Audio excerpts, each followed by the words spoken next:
लीला पुरुषोत्तम भगवान की जय। भगवान की लीला को समझना बड़ा ही मुश्किल है, बड़ा ही कठिन काम है। एक बार भगवान श्री कृष्ण और अर्जुन दोनों ही ब्राह्मण का वेश बनाकर घूमने के लिए निकले।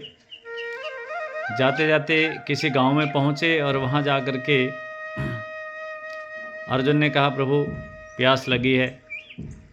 भगवान ने कहा, प्यास लगे तो सामने हवेली है, उस हवेली में जाकर जल मांग लेते हैं, पानी मांग लेते हैं और पानी पी लेंगे। तो उस घर में जाकर दरवाज़ा खटखटाया और अंदर से सेठ जी आए। तो भगवान ने कहा, महाराज प्यास लगी है, हम राहगीर हैं, पीने को पानी मिलता तो आपकी बड़ी कृपा होती। तो उन्होंने कहा, महाराज अभी हम व्यस्त हैं, अभी आपको पानी पिलाने का समय नहीं है। भगवान ने कहा, बसे रहो, बने रहो बोले, और वहाँ से थोड़ा आगे चले। तो थोड़ा आगे चले तो वहाँ एक ब्राह्मण देवता थे, अकेले रहते थे। एक गौ माता उन्होंने पाल रखी थी। गौ माता की सेवा करते और गौ का दूध पीते और आनंद से भजन करते। भगवान ने जा करके उनको कहा कि ब्राह्मण देवता प्यास लगी है, पीने को पानी मिलेगा क्या?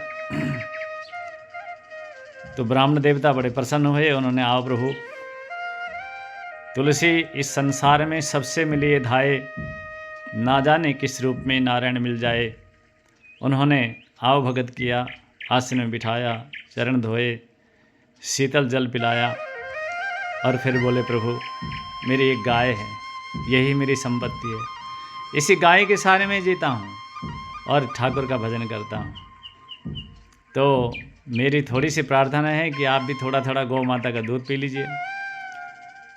तो ब्राह्मण देवता ने भगवान कृष्ण और अर्जुन को जल तो पिलाया ही, साथ में अपनी गौ माता का दूध भी पिलाया और फिर बड़े भाव और श्रद्धा से भगवान को विदा किया। भगवान उठ के खड़े हो गए और जब वहाँ से चले तो भगवान ने कहा, अर्जुन इस ब्राह्मण की ये गाय जल्दी से मर जाए।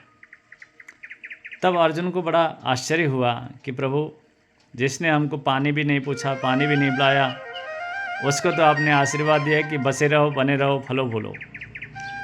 और जिस ब्राह्मण ने हमारा इतना स्वागत किया, सत्कार किया, जल पिलाया, गौ माता का दूध पिलाया, उनको आपने कहा कि उनकी गाय मर जाए, कि प्रभु अब ये आपकी क्या लीला है? तो भगवान ने कहा कि अर्जुन, इस ब्राह्मण की भक्ति मेरे में अनन्य प्रेम भक्ति है। इसका थोड़ा सा प्रेम इस गाय में अटका हुआ है। अगर ये गाय में जो इसका प्रेम है, वो प्रेम भी गाय से हट कर के मुझ में लग जाए तो ये मेरे परम धाम का अधिकारी बन जाए। इसलिए मैंने इसको कहा कि इसकी गाय मर जाए और संसार के प्रति इसकी जो आसक्ति है, संसार के प्रति जो इसके मन में प्रेम है, वो प्रेम पूर्ण रूप से मुझ में लग जाए, अनन्य भाव से ये मेरा हो जाए, अनन्य भाव से मेरा सुमिरन करने लग जाए, ताकि इसको मैं अपना परम धाम दूँ। तो इतना कह करके भगवान आगे चले। तो भगवान की कृपा, भगवान की करुणा, उसको समझना बड़ा मुश्किल है, हम समझ नहीं पाते। इसलिए भगवान जीवन में कुछ परेशानियां, कुछ दुख, कुछ संघर्ष देते हैं, तो उसके पीछे भी कोई राज होता है, कोई भगवान की कृपा होती है। तो इसलिए जीवन में विषम परिस्थिति आए तो शांति से भगवान का भजन करते हुए उस बुरे वक्त का, उस समस्या का सामना करिए और फिर उससे निजात पाइए। जय श्री राधे।